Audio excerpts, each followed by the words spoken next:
Hi coders, இன்னைக்கு நம்ம பார்க்க போகிற கொஸ்டின் பார்த்தீங்க அப்படின்னா best time to buy and sell stock. இது வந்து லீட் கோடில் ஒரு ஈஸி லெவல் கொஸ்டின். இதில் வந்து மீடியமும் இருக்குது, ஹார்டும் இருக்குது. இதே சேம் கொஸ்டினில் சேம் டைப்பில் கொஞ்சம் டிஃப்ரெண்ட் அப்ரோச் வந்து நம்ம வந்து யூஸ் பண்ணுற மாதிரி இருக்கும். அதையும் வரக்கூடிய வீடியோஸில் வந்து நம்ம வந்து சால்வ் பண்ணுவோம். ஃபஸ்ட்டு இந்த கொஸ்டின்ஸ் என்னன்னு அனலைஸ் பண்ணீங்க அப்படின்னா நமக்கு வந்து ப்ரைஸஸ்னு வந்து ஒரு அரே வந்து கொடுத்துருக்காங்க. அதில் வந்து அவுட்புட் வந்து ஒன்று கொடுத்துருக்காங்க 5. இந்த அவுட்புட் எப்படி வந்ததுன்னா என்னைக்கு வந்து நம்ம வந்து கம்மி ரேட்டுக்கு வாங்கி எப்போ வந்து விற்றோம்னா நமக்கு வந்து நிறைய ப்ராஃபிட் கிடைக்கும் அப்படிங்கிறது தான் வந்து கொஸ்டின். ஃபர்ஸ்ட் வந்து கொஸ்டினை வந்து டீட்டெயில்டாக வந்து பார்த்துடலாம். ஃபர்ஸ்ட் என்ன சொல்கிறாங்கன்னா இது எல்லாமே இதுக்குள்ளே இருக்கக்கூடிய ஒரு இதுவுமே வந்து ரேட்டுன்னு வந்து சொல்கிறாங்க. இப்போ 7ங்கிறது ஒரு ரேட்டு, 3ங்கிறது ஒரு ரேட்டு, 5ங்கிறது ஒரு ரேட்டு, 1ங்கிறது ஒரு ரேட்டு. இதுக்குள்ளே இருக்குது பார்த்தீங்களா, இது எல்லாமே வந்து ரேட்டு. இது வந்து ஃபர்ஸ்ட் டேவோட ரேட்டு, இது வந்து செகண்ட் டேவோட ரேட்டு, இது வந்து தேர்ட் டே, இது 4th டே, இது 5th டே. இந்த மாதிரி அவங்க வந்து சொல்கிறாங்க. அவங்க வந்து நம்மக்கிட்ட என்ன கேட்குறாங்கன்னா என்னைக்கு ஒரு பொருளை வாங்கி என்னைக்கு விற்றா எனக்கு வந்து நல்ல ஒரு ப்ராஃபிட் கிடைக்கும், அதுவும் எவ்வளோ கிடைக்கும் அப்படிங்கிறது தான் வந்து கொஸ்டினில் கேட்குறாங்க. ஜென்ரலாக யோசிச்சிங்கன்னா ஒரு 10 ரூபாய்க்கு ஒரு பொருள் வாங்கி 100 ரூபாய்க்கு விற்றீங்கன்னா தானே ஒரு நல்ல ஒரு ப்ராஃபிட் கிடைக்கும். இதே 10 ரூபாய்க்கு வாங்கி 100 ரூபாய்க்கு விற்கிறீங்க, அதே அடுத்த நாள் வந்து இன்னும் ஒரு 1000 ரூபாய்க்கு ஆகுதுன்னா 1000 ரூபாய்க்கு விற்கிறது தானே நமக்கு வந்து நல்ல ப்ராஃபிட். ஃபஸ்ட்டே 100 ரூபாய்க்கு லாபம் வருதுன்னு சொல்லி விற்கக்கூடாது. நல்ல ஒரு ப்ராஃபிட் என்னைக்கு கிடைக்குதோ அன்னைக்கு வந்து விற்கணும். அதே இப்போ வந்து ஒரு 1000 ரூபாய்க்கு இன்னைக்கு வாங்குறீங்க, நாளைக்கு 10 ரூபா ஆயிடுச்சுனாலும் விற்க முடியாது. ஆனால் அது வந்து லாஸ்ட்ல வந்து போயிடும். இப்போ வந்து இதில் அனலைஸ் பண்ணிங்கன்னா இருக்கிறதுலே கம்மியாக என்னைக்கு இருக்கோ அன்னைக்கு வாங்கி என்னைக்கு வந்து இருக்கிறதுலே அதிகமாக இருக்கோ அன்னைக்கு வந்து விற்கணும். ஆனால் இதில் வந்து இன்னொரு கண்டிஷன் என்னன்னா இப்போ வந்து இதில் கம்மின்னு பார்த்தீங்கன்னா இந்த 1 வந்து நமக்கு வந்து கிடைக்கும். இதில் பெருசுன்னு பார்த்தீங்கன்னா நமக்கு வந்து 7 கிடைக்கும். அப்போ வந்து இது வந்து ஃபர்ஸ்ட் டே, இது வந்து 4th டே. ஓகேவா? இப்போ 4th டே வந்து வாங்கி ஃபர்ஸ்ட் டே வந்து விற்கிறதுங்கிறது இம்பாசிபிள். ஒரு டே எடுத்தீங்கன்னா அதுக்கப்புறம் அதுக்கப்புறம் எவ்வளோ மேக்ஸிமமாக நமக்கு லாபம் கிடைக்குங்கிறது தான் நமக்கு வந்து முக்கியம். முன்னாடி வந்து வர முடியாது. அப்போ இந்த 1 எடுத்தீங்கன்னா நமக்கு வந்து இந்த 6னா இதுக்கான டிஃப்ரெண்ட் வந்து 5. இதே 1 ரூபாய்க்கு வாங்கி 4 ரூபாய்க்கு விற்றீங்கன்னா நமக்கு வந்து 3 வந்து கிடைக்கும். அப்போ 3 ரூபாய்க்கு விற்பீங்களா, 5 ரூபா லாபம் கிடைக்கிறப்ப விற்பீங்களா, 5 ரூபாய் லாபம் கிடைக்கிறப்ப தானே விற்கணும். அதுதான் வந்து நமக்கு வந்து அவங்க வந்து கேட்குறாங்க. இப்போ வந்து பிகினராக இருந்தால் என்ன பண்ணீங்கன்னா நெஸ்டட் ஃபார் லூப் போடுவீங்க. ஃபர்ஸ்ட் 7 எடுத்துட்டு 7ஓட பெருசாக இருக்க எலமெண்ட்டை செக் பண்ணிகிட்டே வருவீங்க. செக் பண்ணால் ஒரு எலமெண்ட் ஏதாவது கிடைக்குன்னு வச்சுக்கோங்க. நெக்ஸ்ட் வந்து 3 வரப்ப என்ன பண்ணுவீங்க, மீதி இருக்கக்கூடிய எலமெண்ட் ஒன்றுனா செக் பண்ணிட்டே வருவீங்க. அதோட மேக்ஸிமம் வந்து கிடைக்கும். அப்போ 7 செக் பண்ணுறப்போ ஒரு மேக்ஸிமம் கிடைச்சிருக்கும், இந்த 3 எடுக்கிறப்போ ஒரு மேக்ஸிமம் கிடைக்கும். அது ரெண்டில் எது மேக்ஸிமம் பார்த்து அப்டேட் பண்ணுவீங்க. நெக்ஸ்ட் வந்து 5 எடுப்பீங்க, 5 எடுக்கிறப்போ ஒரு மேக்ஸிமம் கிடைக்கும். ஏற்கனவே இருக்கிற மேக்ஸிமோட நம்ம 5 எடுக்கிறப்ப கிடைச்ச மேக்ஸிமம் அதிகமாக இருந்ததுன்னா அதை வந்து அப்டேட் பண்ணுவீங்க. இது வந்து நம்ம வந்து நெஸ்டட் ஃபார் லூப் யூஸ் பண்ணுறதுனால அப்ராக்சிமேட்டாக ஒரு ஆர்டர் ஆஃப் n² வந்து எடுக்கும். ஆனால் நம்ம வந்து இதை வந்து இன்னும் எஃபிஷியண்டாக சால்வ் பண்ணலாம். எப்படி ஆர்டர் ஆஃப் nல போகிறதுனா ஒரே ஒரு டைம் மட்டும் ட்ராவல்ஸ் பண்ணி நம்ம வந்து இதை வந்து சால்வ் பண்ண போகிறோம். இதுக்கு நம்ம யூஸ் பண்ண போகிற அப்ரோச் என்னன்னு பார்த்தீங்கன்னா மினிமம் சோஃபார் நான் வந்து ஒரு வேரியபிள் எடுத்து போகிறேன், மேக்ஸிமம் ப்ராஃபிட்னு ஒரு வேரியபிள் எடுத்து போகிறேன். இதை வச்சு நல்லா அனலைஸ் பண்ணி பாருங்கள். ஒரு 2-3 டெஸ்ட் கேஸை நானே வந்து சொல்கிறேன். ஃபர்ஸ்ட் வந்து 7 எடுத்துக்கோங்க. இப்போ வந்து ஒரு நாளைக்கு 7 ரூபா இருக்குது. அடுத்த நாள் வந்து கம்மியாக இருந்துச்சுன்னு வச்சுக்கோங்க, அன்னைக்கு தானே வாங்குவீங்க. 7 ரூபாய்க்கு வாங்கினதா ஃபர்ஸ்ட் வந்து நான் வந்து அசியூம் பண்ணிக்கிறேன். அதாவது மினிமம் சோஃபார்னு எடுத்தது காரணம் 7 ரூபாய்க்கு இன்னைக்கு நான் வாங்குறேன்னு அசியூம் பண்ணிக்கிறேன். 7 ரூபாய்க்கு வாங்குறேன், அடுத்த நாள் பார்க்குறேன் 3 ரூபா ஆயிடுது. அப்போ 7 ரூபாய்க்கு வாங்கின அசியூம்ஷனை நான் எடுத்துறேன். 7 ரூபா எனக்கு தேவையில்ல, நான் 3 ரூபாய்க்கே வாங்கிக்கிறேன் அப்படிங்கிறத அசியூம் பண்ணிக்கிறேன். அடுத்த நாள் பார்க்குறேன் 5 ரூபா வந்து வருது. அப்போ வந்து எனக்கு வந்து லாபம் வருது, 2 ரூபா வந்து லாபம் வருது. அப்போ லாபம் வரதை நான் வந்து மேக்ஸிமம் ப்ராஃபிட்டில் வந்து ஸ்டோர் பண்ண போகிறேன். அடுத்து என்ன பண்ண போகிறேன், நெக்ஸ்ட் வந்து 1 வருது. அப்போ 3 ரூபாய்க்கு வாங்குறப்ப எனக்கு வந்து 2 ரூபா வந்து லாபம் வந்துச்சு. திரும்ப வந்து எனக்கு வந்து 1 வருது. அப்போ வந்து 3 ரூபாய்க்கு வாங்கின அசம்ஷனையும் நான் எடுத்துடுறேன். ஆனால் 3 ரூபாய்க்கு வாங்கினப்ப எனக்கு அந்த 2 ரூபா லாபம் வந்துச்சு பார்த்தீங்களா, அது வந்து நான் வந்து ஸ்டோர் தான் பண்ணி வைக்க போகிறேன். இங்கே வந்து அசம்ஷனை வைக்க போகிறோம், இங்கே வந்து ஆக்சுவல் ப்ராஃபிட்டை நம்ம வந்து வைக்க போகிறோம். இதுக்கு வந்து ஃபர்ஸ்ட் வந்து என்ன பண்ணுறீங்கன்னா இந்த ஃபர்ஸ்ட் எலமெண்ட்டை மினிமம் சோஃபாரில் நான் வந்து ஃபர்ஸ்ட் போட்டுறேன். அப்போ அந்த 7 வந்து நான் வந்து இங்கே வந்து போட்டுறேன். இப்போ வந்து 2 கண்டிஷன் தான். இப்போ ஒரு டே எடுத்துட்டிங்கன்னா அதுக்கு அடுத்தது வர எலமெண்ட் வந்து பெருசாக இருந்தான்னு வச்சுக்கோங்க. இந்த 3 ரூபிங்கிறது இங்கே 5 ரூபி ஆகுது. ஒரு ருப்பியோட அடுத்த ருப்பி, ஒரு எலமெண்ட்டோட அடுத்த எலமெண்ட் பெருசாக வந்தது அப்படின்னா அங்கே வந்து நம்ம வந்து பொருளை வந்து வித்தரலாம். வித்தாதானே நமக்கு வந்து ப்ராஃபிட் வந்து கிடைக்கும், 2 ரூபின்னு கிடைக்கும். இதே இப்போ வந்து ஒரு பொருள் இந்த 5 ரூபிக்கு ஒரு பொருள் வாங்குறேன்னு வச்சுக்கோங்க, அடுத்த நாள் வந்து அது 1 ரூபாய் ஆகுது. 1 ரூபாய் ஆகிறப்ப நம்ம வந்து அந்த 1 ரூபாய்க்கு வாங்கிடலாம். அந்த 5 ரூபிக்கு வாங்கினா என்னங்கிற அசியம்ஷனை எடுத்துட்டு 1 ரூபாய்க்கு வாங்கினா என்ன அசியூம்ஷன் அப்படிங்கிறத நம்ம வந்து செக் பண்ண போகிறோம். இப்போ வந்து ஃபர்ஸ்ட் வந்து நான் சொன்ன மாதிரி 7 வந்து மினிமம் சோஃபார், இது வரைக்கும் பார்த்ததில்ல 7 தான் நம்ம பார்த்ததில்ல மினிமம் ப்ரைஸ் அப்படிங்கிறத நான் வந்து வச்சுக்கிறேன். நெக்ஸ்ட் வந்து என்ன பண்ணுறீங்க, ஒரு ஃபார் லூப் வந்து செகண்ட் எலமெண்ட்லேருந்து கடைசி வரைக்கும் ரன் ஆகிற மாதிரி வந்து ஒன்று போடுங்க. இது வந்து பார்த்தீங்கன்னா நமக்கு வந்து 3 வந்து கிடைக்குது. ஆனால் மினிமம் சோஃபார் பாருங்கள் நமக்கு வந்து 7. அப்போ வந்து நம்ம ஏற்கனவே வச்சிருக்க ஒரு அசம்ஷன், இன்னைக்கு வாங்கலாம் அப்படின்னு நான் நினைச்சிட்டு இருந்த அசம்ஷனை உடைச்சிருது. ஏன்னா அடுத்த நாள் வந்து இன்னும் பொருள் கம்மி ஆயிடுது. அப்ப நான் அன்னைக்கு வாங்கலாம் அப்படிங்கிற அசம்ஷனை நான் வந்து கொண்டு வந்துடுறேன். ஒரு பொருளோட அடுத்த நாள் விலை குறைஞ்சிருந்ததுன்னா நான் அன்னைக்கு வாங்குறேன் அப்படிங்கிறத ஒரு அசம்ஷனை எடுத்துட்டு வந்துடுறேன். நெக்ஸ்ட் நாள் பார்க்குறேன், என்னோட ஐ பாயிண்டர் வந்து இங்கே இருக்கிறப்ப எனக்கு வந்து 5 ரூபி வந்து வருது. அப்போ நான் வச்சிருக்க அசம்ஷன், நான் 3 ரூபாய்க்கு வாங்கினா என்ன அப்படிங்கிற அசம்ஷன் பார்த்தீங்கன்னா அடுத்த நாள் வந்து 5 ரூபான்னு ஆகுது. அப்போ வந்து நான் என்ன பண்ணுறேன், 3 ரூபாய்க்கு வாங்கினது இருக்கட்டும், இப்பொழுதைக்கு 3 ரூபாய்க்கு வாங்கினதா வச்சுக்கிறேன். அதை வந்து விற்கிறப்ப எனக்கு வந்து 2 ரூபா வந்து லாபம் வருது. 3 ரூபாய்க்கு வாங்கி 5 ரூபாய்க்கு விற்றா எனக்கு வந்து 2 ரூபா வந்து லாபம் வந்து வருது. அதை வந்து மேக்ஸிமம் ப்ராஃபிட் அப்படிங்கிற வேரியபிளில் நான் வந்து அதை வந்து ஸ்டோர் பண்ணிடுறேன். இனிஷியலாக வந்து இது வந்து 0ன்னு இருக்கும். ரெண்டையும் கம்பேர் பண்ணி 0 பெருசா 2 பெருசான்னு செக் பண்ணி நான் வந்து அதை வந்து ஸ்டோர் பண்ணுவேன். எனக்கு வந்து 2 தான் வந்து பெருசாக இருக்கும், அதை நான் வந்து ஸ்டோர் பண்ணிடுறேன். நெக்ஸ்ட் டைம் வந்து நம்மளோட லூப் ரன் வரப்ப நம்மளோட ஐ பாயிண்டர் வந்து இங்கே வந்து இருக்கும்.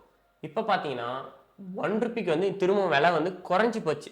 ஏற்கனவே மினிமமாக நமக்கு வந்து 3ல் இருக்கு, இதோட இன்னும் மினிமம் வந்து நமக்கு வந்து வருது.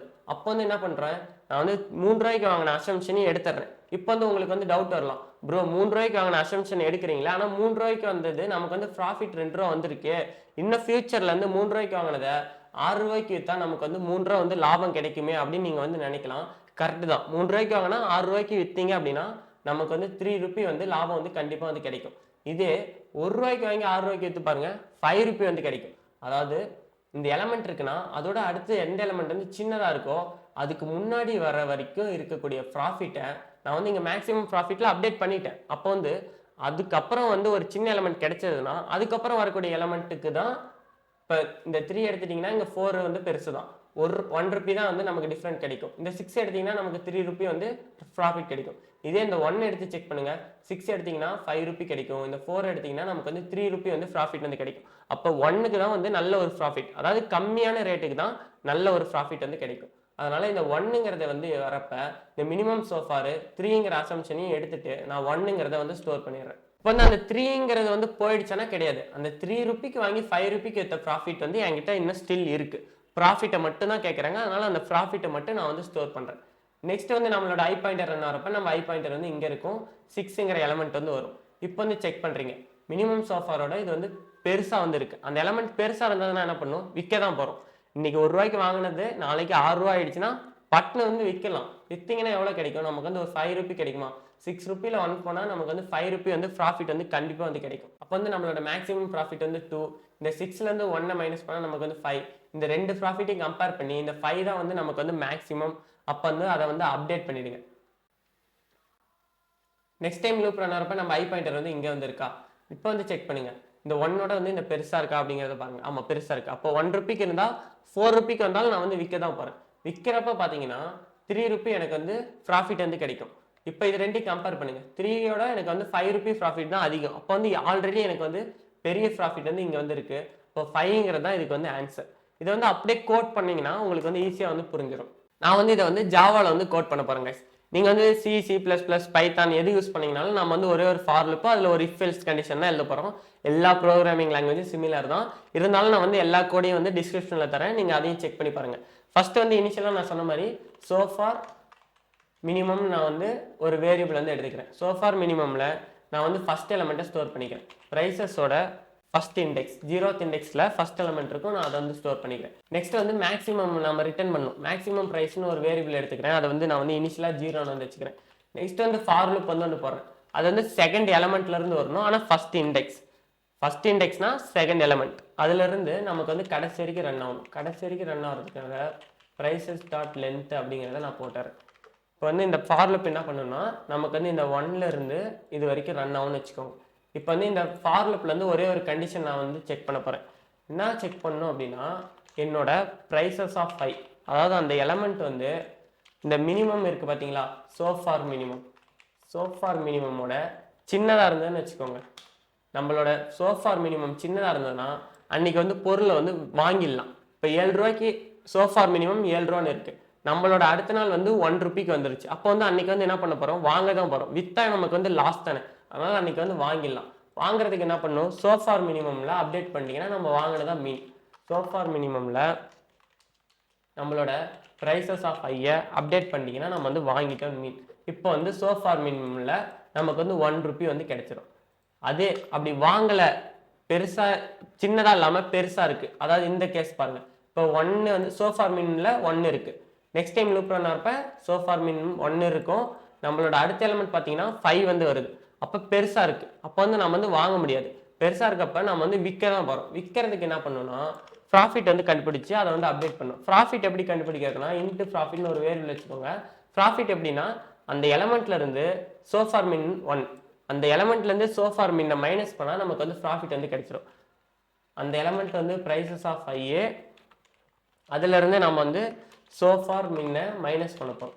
சோஃபார் மின்னை மைனஸ் பண்ணால் நமக்கு வந்து அந்த ப்ராஃபிட் வந்து கிடைச்சிரும். இப்போ வந்து கம்பேர் பண்ணி மேக்ஸிமம் ப்ராஃபிட்னு போட்டுக்கோங்க. இதை வந்து மேக்ஸிமம் ப்ராஃபிட்னு போட்டால் இன்னொரு மீனிங்காக இருக்கும். மேக்ஸிமம்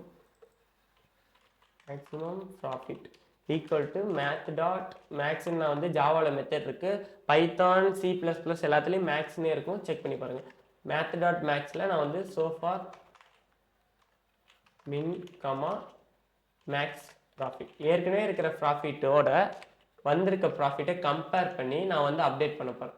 சோஃபார் மின்னில் இங்கே ப்ராஃபிட்டையும் இங்கே வந்திருக்க ப்ராஃபிட்டையும் ஏற்கனவே என்கிட்ட இருக்க ப்ராஃபிட்டையும் கம்பேர் பண்ணி அப்டேட் பண்ண போகிறேன். ஃபைனலாக வந்து இந்த லூப் முடிஞ்சாட்டி எனக்கு வந்து மேக்ஸ் ப்ராஃபிட்டில் எனக்கு வந்து அதுக்கான மேக்ஸிமம் ப்ராஃபிட் வந்து கிடைச்சிரும். அதை வந்து நான் வந்து ரிட்டர்ன் பண்ணிடுறேன். ஜஸ்ட் இதை வந்து ரன் பண்ணி கரெக்டாக ரன் ஆகுதான்னு செக் பண்ணிக்கலாம். இல்லை ஏதாவது டைப்போ இருக்கா அப்படின்னு பார்ப்போம். பார்த்தீங்கன்னா நமக்கு வந்து ரன் ஆகிடுச்சு, எந்த எரரும் இல்லை. சப்மிட் பண்ணி பார்ப்போம். பார்த்தீங்கன்னா கைஸ் நமக்கு வந்து சக்ஸஸ்ஃபுல்லாக சப்மிட்டும் ஆகிடுச்சு. இந்த ப்ராப்ளம் வந்து பார்த்தீங்கன்னா ரொம்ப சிம்பிள் தான். கொஞ்சம் வந்து நம்ம வந்து கேசஸ்லாம் பார்க்கணும். அதாவது இன்றைக்கி வாங்குறோன்னா அதுக்கு முன்னாடி நாள் விற்க முடியாது. இந்த மாதிரி கேஸ் மட்டும் நம்ம வந்து பார்க்கணும். நம்ம வந்து ஆர்டர் ஆஃப் என்லேயும் சால்வ் பண்ணிட்டோம். இந்த மாதிரி நீங்கள் நிறைய வீடியோஸ் மிஸ் பண்ணாமல் பார்க்கணுன்னா போய் சப்ஸ்கிரைப் பண்ணி வச்சுக்கோங்க. இந்த வீடியோ வந்து ஒரு லைக் போட்டுருங்க. அப்படியே கமெண்ட்டில் வந்து இன்னும் என்ன ப்ராப்ளம் நீங்கள் கற்றுக்கணும்னு நினைக்கிறீங்கிறதையும் கமெண்ட் பண்ணுங்கள். இந்த வீடியோ எப்படி புரிஞ்சதா அப்படிங்கிறதையும் கமெண்ட் பண்ணுங்கள். ஏதாவது டவுட் இருந்ததுனால கமெண்ட் பண்ணுங்கள், நான் என்னென்னு ரிப்ளை பண்ணுறேன். இந்த வீடியோ நிறைய பேருக்கு ரீச் ஆகிறதுக்கு ஹெல்ப் பண்ணுங்கள். உங்கள் ஃப்ரெண்ட்ஸோட கண்டிப்பாக ஷேர் பண்ணுங்கள். அடுத்த வீடியோவில் இன்னொரு இன்ட்ரெஸ்டிங்கான ப்ராப்ளமோட பார்ப்போம் கைஸ். பை.